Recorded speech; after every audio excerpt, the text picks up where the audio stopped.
All right. What is going on right now? I am with Alex. Me and Alex met a few months ago. We'll get into that story. But it's International Stuttering Awareness Day today, so I thought I'd get him on a video, ask him some questions about stuttering and just overall questions about social anxiety and confidence.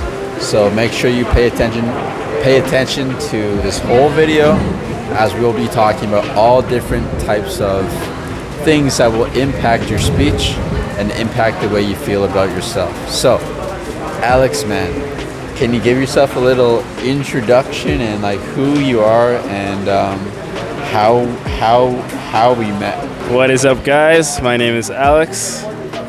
Where to start? So I'll just talk about my journey with social anxiety, because I feel like that's a huge, important journey of my life. And yeah, when I was young, I've grew up with like really strict, conservative Indian parents, and changed schools a lot. And whatever the reasons may be, I ended up becoming very socially anxious, around people.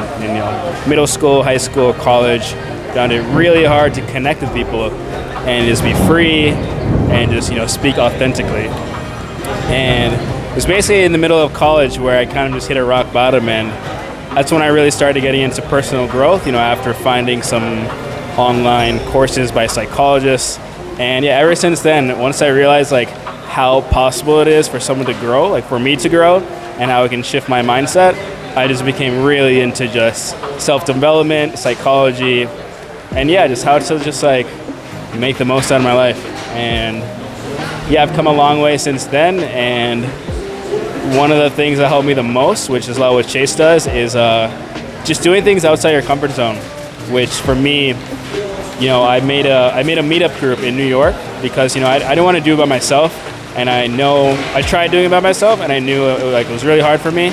But when I did it with other people, I found I can do it more consistently. Do what by yourself exactly? Do like comfort zone challenges. Like I would do challenges by myself.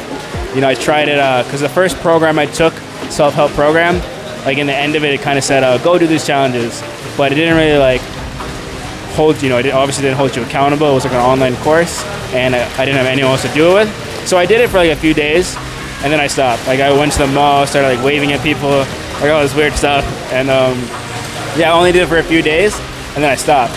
And then like a year or two later, like even though I changed my mindset a lot, I was like way more positive, but I still felt uncomfortable around other people.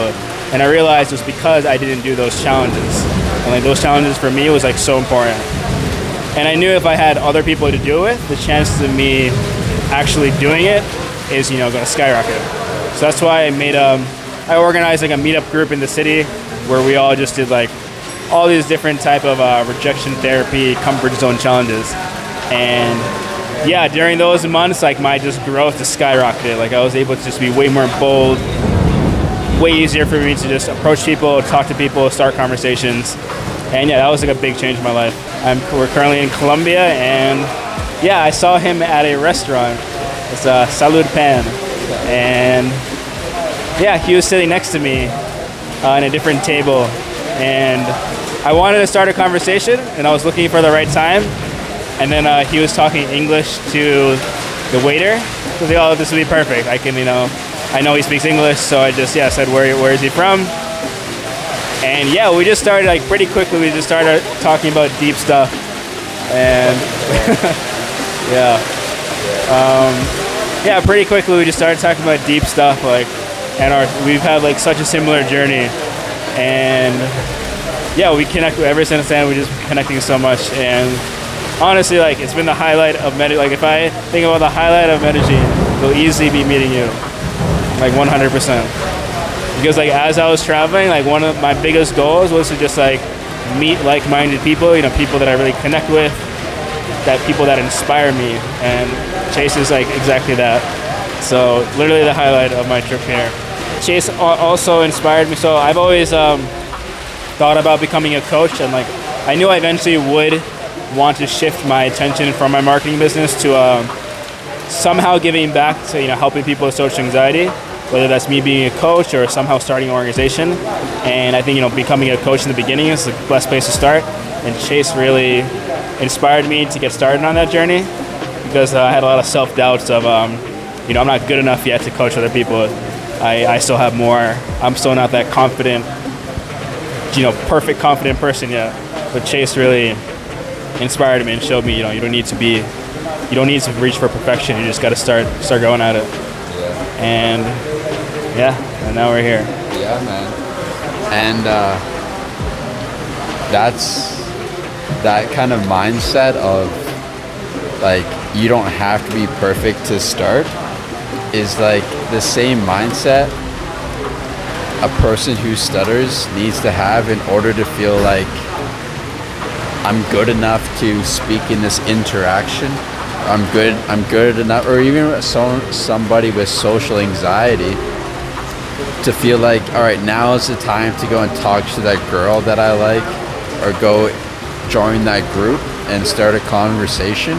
It's like, if you always look at the reasons why you're not good enough, if you always look at the reasons of like why tomorrow would be a better time to start and not right now, you will always fucking find them. Like, there's an abundant amount of excuses you can come up with to not push yourself and not take that leap. But what it really comes down to is like just trusting yourself enough that you will figure it out as you go. Because I've said this a lot of times, I did not overcome my stutter when I first started helping people overcome their stutter. I was still getting my relapses. I didn't figure that shit out, and I felt like a fraud a lot of the times. But the fact that I was helping people overcome their stutter, it was a constant reminder of what I had to do, and a constant reminder of my teachings that worked for me and worked for others that I just had to follow. And if I wasn't practicing what I was preaching, I would fucking hate myself. So I had to practice what I preached, and that allowed me to overcome my stutter more and more and more. So Alex, can you kind of tell us where you started and what the thought process was kind of going through your mind when you started to work on your anxiety, or what caused you to start working on your social anxiety to start? Yeah, for sure. For me, and I think a lot of people, it was just a deep amount of pain, unbearable amount of pain that I knew I had to fix it. I didn't want to live this way anymore. Just feeling so lonely, feeling like I couldn't connect with people, just feeling so constrained in every conversation I had, and just feeling like I couldn't be seen for who I am. It got me to a point, I mentioned earlier, like a rock bottom I had. It was like middle of college, and it was just like a deep amount of pain. And from that pain, just came so much drive and like momentum. And once I first, before that, I didn't really know what self-growth, self-development really was. Ever since then, it's always just been constantly looking for, I don't think there's ever an end to when you're done growing. It's like your entire life, you want to keep growing, and it's honestly the most fulfilling part of life. Definitely one of the most fulfilling parts of life is just growing, growing into the person you want to become. And it was really during that time where I had that shift of just realizing how possible it is. Yeah. And that reminds me too of something RSD Tyler would say. A lot of people here might know who RSD is. Real social dynamics. It's like back a few years ago when I was stuttering a lot and I couldn't figure out how to overcome my stutter. I went into dating and learning how to become better at dating, because I couldn't ever get a girl to like me for who I was. And I was scared to talk to every girl. Every girl gave me so much anxiety, and I wanted to get that part of my life figured out if I couldn't overcome my stutter. And I remember watching one of his videos one time, and he said he was doing a live class, and he looked at one guy who was like cool and just naturally more confident. And he said, and then there was that guy, and then there was another guy beside him who was like so socially anxious that he didn't even smile. Like he was scared to smile because that showed some type of emotion. He was just like completely dead inside. And Tyler looked at both of them, looked at the very socially anxious person, and said, "This guy can grow so much more than you." And then he said, "You," looking at the confident guy, because with the guy who was so socially anxious, he had so much fucking pain that made him feel so inferior, that amount of inferiority will propel him to become the very fucking best at whatever he does. But the guy who is naturally more confident and cool, he didn't have that fuel. He didn't have that same amount of pain to become the best. And I definitely had that feel. And same with a lot of people who stutter, is we feel so inferior in communication that can actually be our fuel to become so fucking great communicators, not just verbally, but with your body language and your tonalities and just your expression of yourself. If you put in the work and you make the commitment with yourself, you can become much better than a person who is naturally a good communicator. Have you found that in your life, Alex, where like you felt inferior and now you kind of have the fuel to like continue growing? Yeah, for sure. I can relate to that so much. I mean, honestly, I feel like having that social anxiety and just having that journey in the beginning of my life was just honestly like the best gift I could have had, because that came with just so much drive and so much. Once I just started going on the path of self-growth, it was just like upward momentum and just like kind of like a obsession of just becoming better and better. And yeah, just like what Chase is saying, like you start off as maybe an average or even above average guy, you know, everything is going good for you. Like you don't really have any reason to get better. You don't have that like motivation, that drive, the pain. And honestly, I believe pain is like one of the best motivators you can have in life. And if you're someone that's going through a lot of pain, like it's honestly like maybe right now you don't see it as a gift, but looking back at it, like, and if you do grow from it, it's going to be the best gift you have. And for me, it was easily the best gift I've had. Yeah. You being someone who made a massive improvement in your social anxiety and your confidence, what advice, if you were to be as fucking bold and unfiltered as possible, what advice would you give someone who stutters, who has a lot of social anxiety and doesn't feel like they're enough in interactions? What advice would you give them based off what you know so far about stuttering and what you've been through? This is very broad, so take it wherever you want. I mean, in my mind, especially when I see you talking to clients and see you just talking, you know, making content, it really seems like the same problem to me of social anxiety and stuttering. You know, both of it is, you know, feeling like just being scared to express yourself, and being scared that the person who you're talking to or the group you're talking to is going to perceive you negatively. And when you do that, you know, you put yourself down even before you start talking, and yeah, you feel constricted. Just like, you know, when a person with social anxiety, they might be afraid when they're talking to a group. You know, this group might not hear me. I might not be loud enough. And once they think that, they're going to start talking very soft, and they're going to get exactly what they were thinking, and then they're going to feel more restricted and talk less, be more in their head. And it sounds like someone with stuttering goes through like the same exact thing. So I think just like figuring out the internal, what's happening internally. You know, most of the time with someone with social anxiety, and I imagine someone stuttering, you know, you're going to be putting yourself down a lot. You know, you're going to have like an inner critic just putting yourself down, telling you, trying to restrict you. I mean, your inner critic really is trying to protect you. It's trying to keep you safe. It doesn't want you to, be too bold, be too expressed. Because it knows, in the past when you've stayed constricted, you're still safe. At least you're alive. And that's, the fear inside you. That's the fear, controlling you.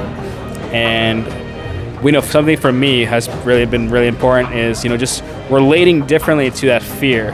The fear is always going to be there. There's always times where I'm still going to feel fearful, but acknowledging the fear, validating the fear, and, acknowledging why it's there. It's there for you. It's trying to protect you, but it's not, obviously it's not doing what's best for you. So when you feel that fear, you can still feel it, accept it, but then decide that I'm still going to do the action I want to do. I'm still going to go talk to that group, go, whatever it is you want to do, because it's going to be best for you. So just relating to that fear differently, and just having more control over it is what I would say is just the journey of overcoming social anxiety, and I imagine very similar to stuttering too. Yeah, because what you said right there was like seeing the fear as more of it's more of an indicator of like where you set the boundaries in your life, and where your brain has set the boundaries of where you are safe. And like you are safe on this side of fear because this is how you've always acted, and this fear you feel it because there's an uncertainty about the outcome of what may come from that, from taking that action, because you usually wouldn't take that action. So the fear can actually be an indicator of where you can grow next. And that's the exact same mindset that is so empowering to be in when you relate it to your stutter.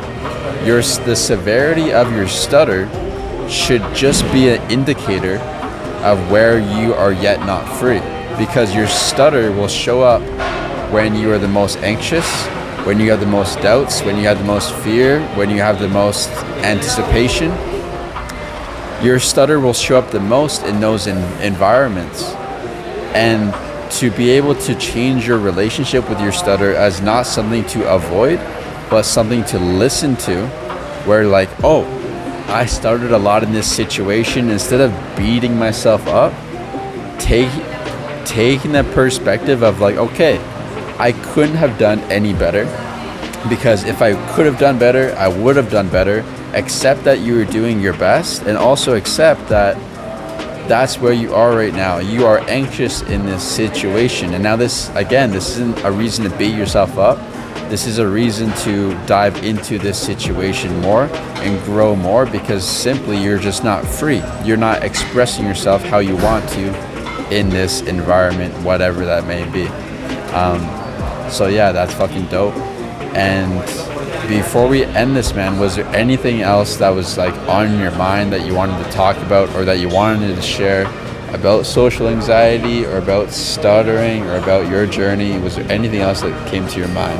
Yeah, I would say one big thing, because I'm involved in the social anxiety community a lot, and a lot of people try to find ways to cope with it, and I just don't like the word coping, because coping is kind of just like you living with it.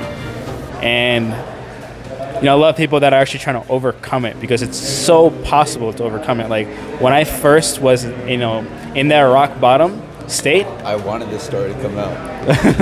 Yeah, I was in the rock bottom state, and I was like super depressed, like suicidal and everything. And basically I heard what the word social anxiety was not too long ago before that, and I started looking in forums and stuff. And it was in a forum, I think like 90% of the people were like, oh, you're just fucked, you have social anxiety, you're kind of doomed. But then there was, I think, just one person who says he overcame it and it's absolutely possible. And that, because of that one person, I realized, it is, there's a chance it's possible to overcome it. And that was really what, made me go into just take the action. Because it was like some optimism, there's a chance, if I put in the work and figure it out, that I'll overcome it. And that's basically what I did the entire summer. I just decided I'm going to do whatever it takes. Any weird thing I have to do, any like bizarre thing, it doesn't matter. Like, I'll do it and to overcome it and just figure it out. And yeah, what I'll tell to people in the social anxiety community and stuttering is like, it is absolutely possible to overcome it and just live a genuine, authentic life.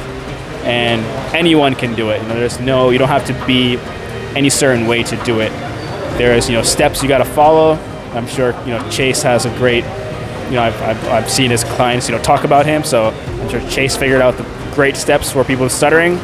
And there's very similar steps for social anxiety on how to overcome it. So if you're someone struggling with social anxiety or stuttering, I think just realizing that it's 100% possible is just freeing.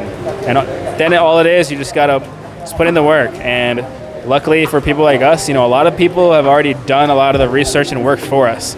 A lot of the information is out there. And people like Chase and people like, what I'm trying to do is just organize it better. So it's the most easy and effective way for someone who is interested in doing the work to just go through the process. So yeah, that's what I would say. Yeah, man. That's badass. And where can they find you if they want to find what you're doing and follow your social anxiety journey and helping people overcome social anxiety? Yeah, for sure. You can find me on Instagram or YouTube, also TikTok. It's at Social Confidence Lab. It's Social Confidence Lab. And yeah, I also have like a free 30-day challenge program, completely free if you're interested. And yeah, you have, I'll basically organize it where you're in a group with other people. So it's like way, like for me, when I said it was way easier for me to do challenges when I had other people to do it with. And that's kind of what I'm trying to create for other people. So it's a free 30-day challenge program, and you'll do it with other people doing the same challenge as you. So yeah. Awesome, man. And he will be linked down in the description too.